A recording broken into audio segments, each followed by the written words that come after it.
And I just got to hit start video.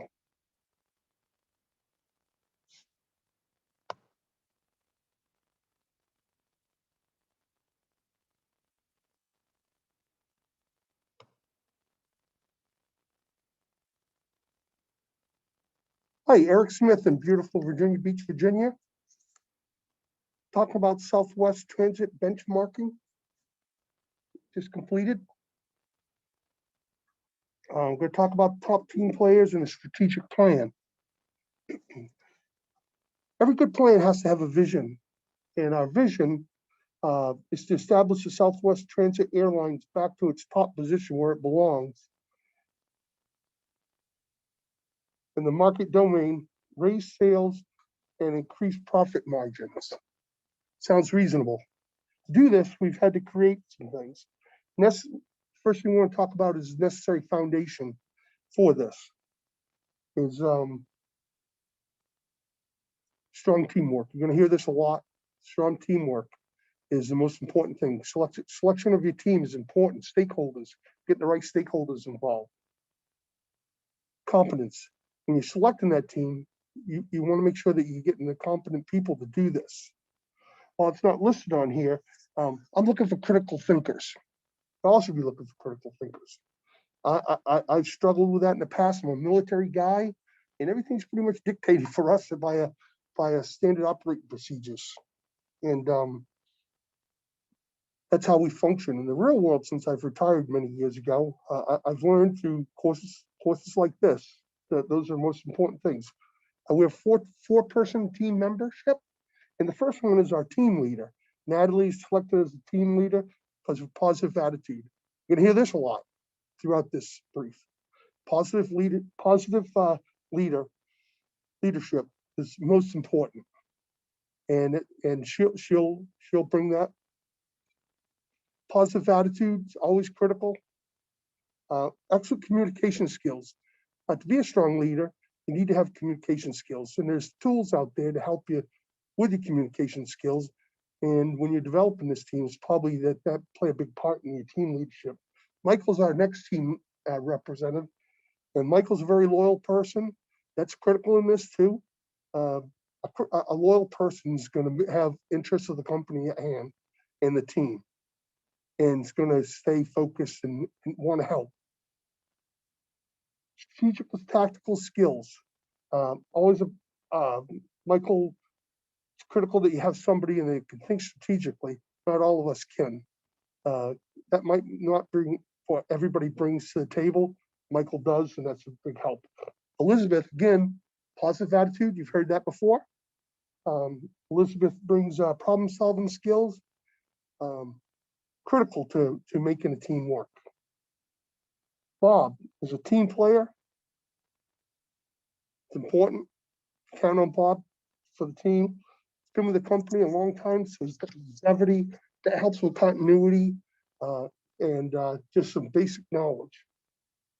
Team strengths and weaknesses, you need to establish those early, figure those out, and then work through them and break up the toolbox to figure out how you're going to get through these, how to use these strengths, take advantage of these strengths, and to mitigate some of the weaknesses.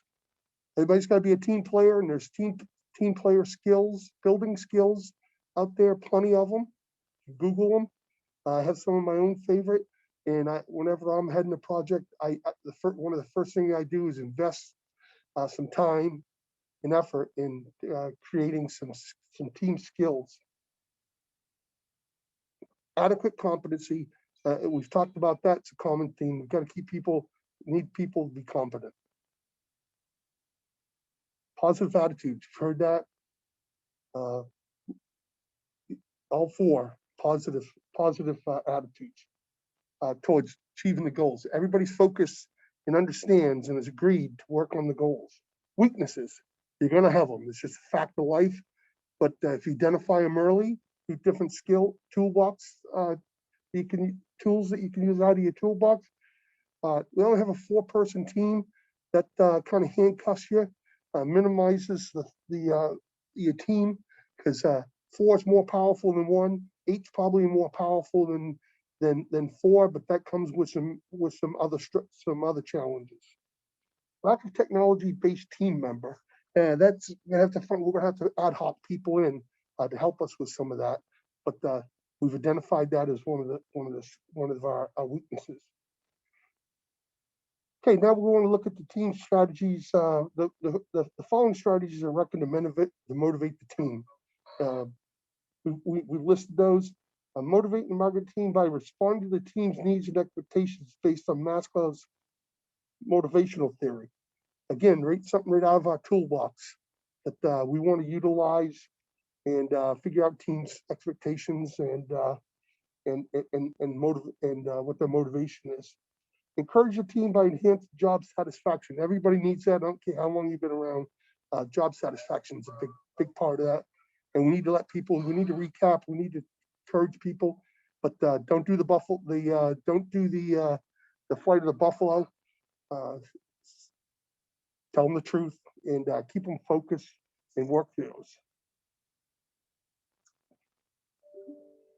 Managing conflict. Again, we've talked about that. Hopefully with this team, a smaller team, you'll have minimal conflict, but you're going to have some, and you got to work through it. It's not just the team leader's responsibility to work through that. That should be on everybody to make that happen.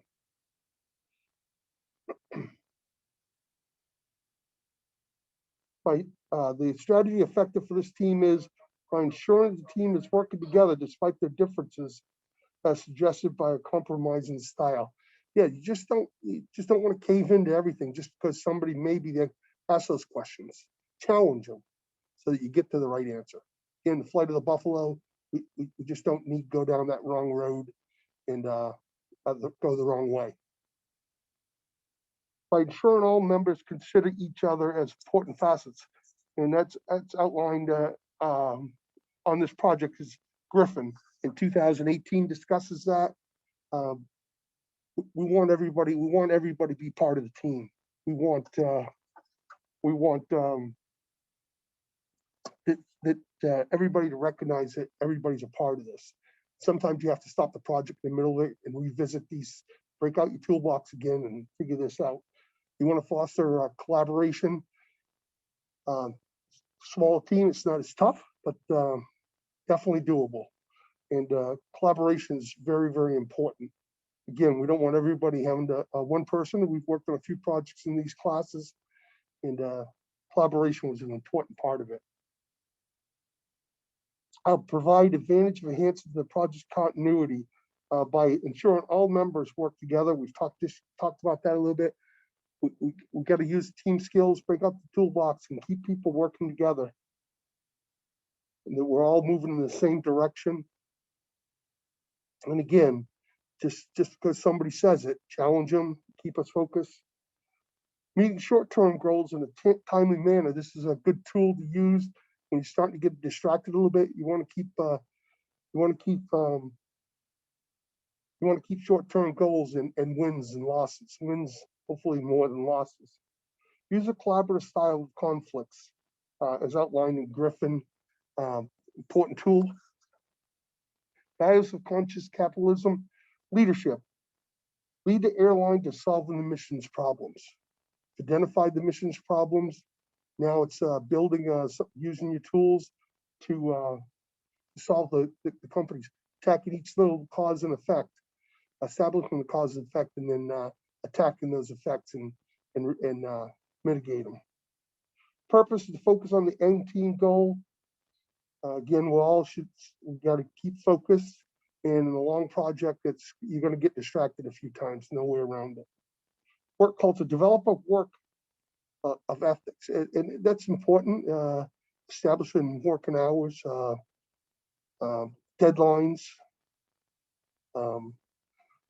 Establishing where, when, and why. Stakeholders' involvement, you want them involved. They're competitive and add value to the organization, undoubtedly. You want stakeholders and work through that. Stakeholders orientation targeted, selecting a high performance team based on competence. We talked about that before, general theme here. Skills.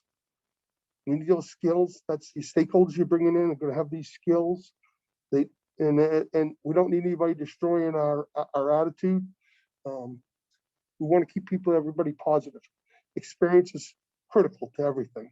Can't go in there blind. You need somebody with the experience. We have some people on our team that have that experience and bring a lot to the table. Develop a work culture is critical to this. To enhance new result-oriented work cultures, the consistency of practice and organizational culture. We want this to be long-term. Creating value for each stakeholder is an important item. And with that, stakeholders' value can be created by providing adequate resources to inspire output. We've got to provide those resources to inspire them, to keep them moving. If you don't give them any tools, they're not going to be inspired.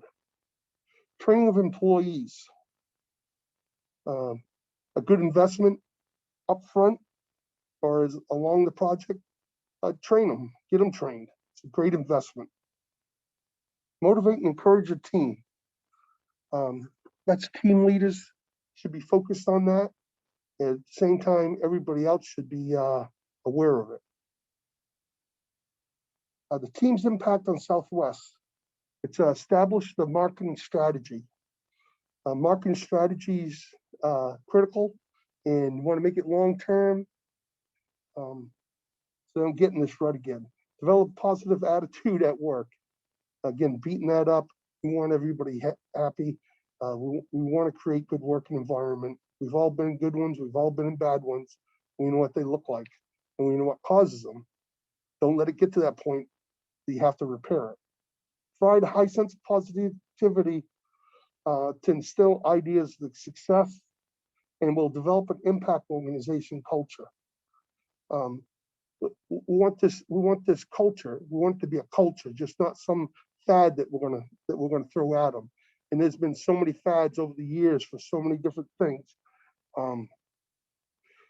So and below that, I put a little picture. It's without a heart. It's just a machine, and that's what we don't want either. We want a living, breathing strategy, and it'll require us to go back to the table every now and then.